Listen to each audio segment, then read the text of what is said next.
আসসালামু আলাইকুম বন্ধুরা। আজকে সকালে আমি চলে এসেছি রহনপুরের এক অসাধারণ জায়গায়।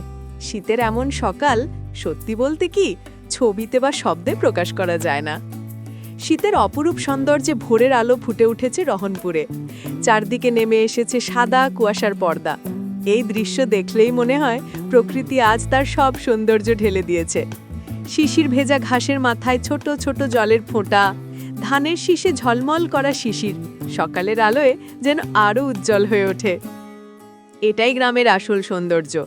মাটির বাড়ির সামনে গরু বাঁধা, নিস্তব্ধ পরিবেশ, শুধু প্রকৃতির নিঃশ্বাস শোনা যায়।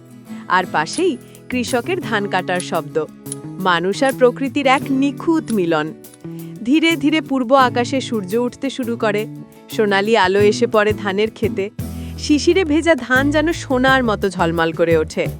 এই সারি সারি আম গাছের রাস্তা দিয়ে হাঁটলে মনে হয় সময় যেন থেমে গেছে। কুয়াশা মিলিয়ে যায় আর প্রকৃতি তার আসল রূপ দেখায়, শান্ত, মায়াবী, মনোরম।